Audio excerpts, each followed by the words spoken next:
Hey guys, Ryan here, and today we're bringing you a replay in the IKV 90 Tier 7 Swedish TD, and we're going to be on Steps Standard Battle. Now, I'm going to play with spandex who's playing the AMX Chaffee, the Tier 7 Premium French Light tank that people think is shit. I don't know if people think of this tank, the TD, but I think it's really good. And we're quite bottom tier, so we'll see how this goes. I'd like to extend a welcome to all the new subscribers. I actually got quite a few this week, despite the fact I've only started uploading like a couple times a week, mostly on weekends, because I'm still tired as fuck all the time. So that's nice to see that people must just be finding my videos and enjoying them, which is nice. Which, speaking of, similar to last week, what I'm going to do is, since it's the weekend, I've got a day off, what I'm going to do is I'm going to do 2 videos a day. One in the morning, my time, one in the evening. So we've got the IKV 90 here, and I think later's video will be some disgusting Panzer 5-4 seal clubbing, so prepare yourselves for that, I suppose. Now, as well as just bringing you this video, because I had it saved, it's the next video to show, it's also quite fitting that this is the next video for me to show, because the next tank line that World of Tanks is going to be balancing is the Swedish TD line. Would be interesting to see, because I'm only at Tier 7, but so far the Tier 5 was god-awful, like genuinely the shitest tank I've ever had the displeasure of playing in my life. But the low tiers, Tier 3 and 4, were amazing, Tier 6 was amazing, and the Tier 7's amazing. Don't know about the higher tiers, but as I said, like, the fact that this line to get buffed scares me a little. But I'll definitely be taking advantage of that to try and advance up the line a little bit, because it's taken me quite a while, so if I can at least get... My aim will be, when the buff comes out, and I'm assuming it'll be an on-track as well, to finish the Tier 7, get the Tier 8, and get the Tier 8 fully upgraded. That's like my minimum goal when the Swedish TD line gets on track. So, I've done videos on this tank before, speaking of his stats, but I'll go over very briefly again, because the start of this game is going to be very slow. You know, for a Tier 7 tank with feck all armor and 2 artillery on the enemy team who are platooned together, mind you, I've no intention of doing my usual kind of KV5 brawling in the middle of the fucking map. But while we're waiting, I'll go over briefly some of the things of this vehicle. Obviously, it's very fast. You can do 50 easily in this thing, allowing you to relocate. The gun arc left and right is very nice for a turretless TD. It's got nice gun depression. The camo's really good, and more importantly for me, the gun.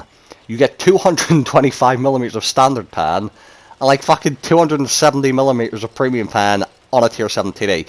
The 270 heat pan on this makes me feel comfortable shooting at Type 4s, Tortoises, fucking Malshans, E75s.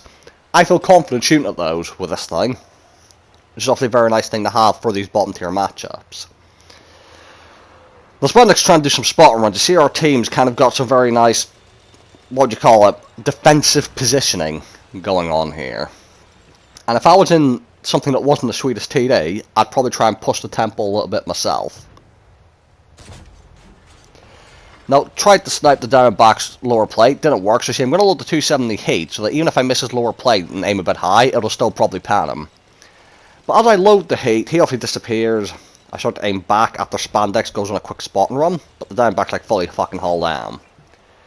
The next thing I see is a fucking round panzer. What that means is, big old spaced armor shield on the front, meaning my 270 heat not quite as effective against that spaced armor. And right now, that round panzer's picked an interesting fight. He wants to fight an AT-15. Now, people make fun of those fucking British TDs, like AT-15 and the fucking AT-8 and all those fucking turretless TDs. The AT-15's gun is no fucking joke. You don't want to underestimate it. It will rip you apart. The alpha isn't that high, but the rate of fire on that thing and the accuracy will kill you before you even realise what the fuck's going on. So, don't underestimate British TDs. Like, don't just think it's only the tortoise with the scary gun.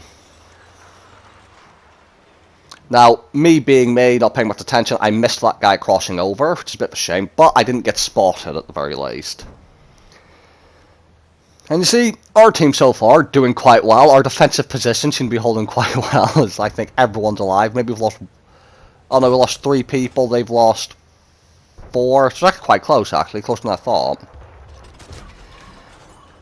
And like I say, I've got the AP loaded, but I'm aiming at the turret of the round panzer rather than the fucking space armor shield. And now, because he's been tracked, I can just pull the snipe. This is the accuracy. Now, the aim time's a little long on this vehicle for anyone who's going to play it, so be aware of the aim time. But if you fully aim in, very nice accuracy on this thing.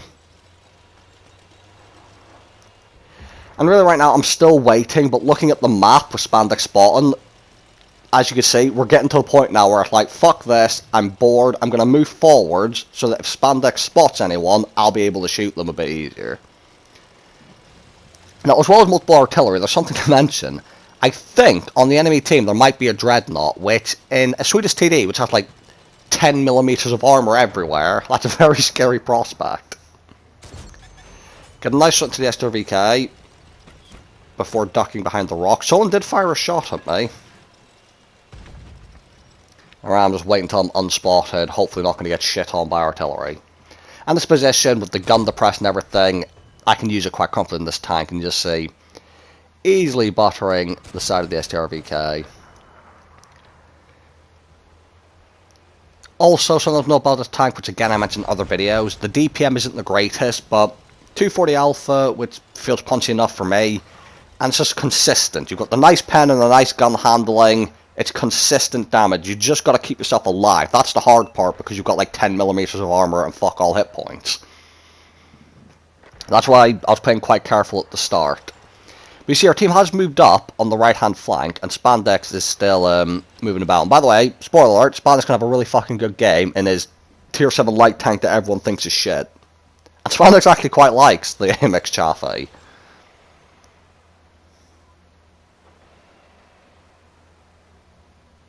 So, I'm in position, I can see the shot, Spandex going on a spot and run. Get a shot into the dreadnought. And now the artillery has been spotted. He's got the safety, aim for the German one. Now there's a bit of a pixel snipe, but sweetest accuracy. Got to try the blind shot. Now the thing is, you're not going to hit every shot, no matter how accurate your vehicle is. But as I said, like, just look at this accuracy. I genuinely highly rate this tank. I'd be intrigued to know what other people's opinion is of this vehicle, because I don't actually know that many. As I said, I know for a fact a lot of people dislike the AMX Chaffee, the Spandex driving. I don't know the general consensus on this Tier 7 Swedish TD. But it's just genuinely a solid vehicle, and the nice thing about it is it's a vehicle where I feel like you can quite comfortably fight Tier 9s. Which is something I love to have in a tank. Knowing I can comfortably fight +2... just makes it, because you get everyone who doesn't like fighting +2, you see the matchmaking, you're like, oh, for fuck's sake. When you get a tank that can comfortably deal with it, and you don't have to deal with that anymore, we think, oh, for fuck's sake, it's Tier 9. That's a really nice feeling.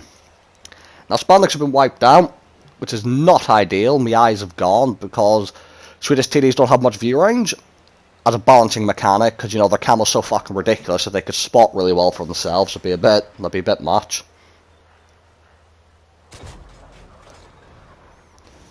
Saw the outline of the SRVK, didn't know if I was going to be actually aiming at him. Now, I need to be careful, because I think the Dreadnought's still alive. I'm not too sure. So there's the SRVK platoon. Which, speaking of the Swedish vehicle, because I'm in one, I've still not played that yet, despite the fact I got a minor buff recently. So, when I get more silver, I can put some equipment on it, take that thing out, give it a try. Tortoise pokes up on a ridge. I'm going to put one shot in him. He's going to stay there, hold down on my ally, but just giving me the easy side shot in him. Tier 9 kill. Really nice for the XP. And, although I don't have many hit points, I think it's time to move in. Our team should be cleaning up. And the thing is, these two STRVKs, granted one of them's dead now, but two STRVKs, they could potentially two-shot me if they both high-rolled. And the fucking hell, Dreadnought could easily one-shot me. He can high-roll with heat, but if he's got the HE loaded, which granted you don't see many people do, really, with the Dreadnought, it's mostly heat. With the HE loaded, he could one-shot me, so that was scary. Thankfully, teammate gets rid of him, I get a little bit persistent. And now it's just, can I pick up the kill on the STRVK and manage to steal it from my teammate? And the answer to that would be, unfortunately, no. Already nukes him. But bottom tier game. And it was a bit slow at the start, but I felt it was necessary to make good use of this game, and I did get rewarded with XP. Okay, first on team, Spandex came second. You'll see he came second with only 13 damage, so you can probably assume he's done pretty well in the spotting. A man is 3,700 damage for most on both teams. Only 1 kill, a little bit of assistance, decent profit, didn't fire too many heat shells, and it was an ace tanker, which is supposed to be expected for a tier 9 game. And Spandex got exactly 5,000 assistance, so great job to him spotting for me. It was a nice little bit of teamwork that game to help our team win that bottom tier game. Well, for us. So thank you guys for watching. Hope you guys enjoyed the video, and I'll see you all in the next one.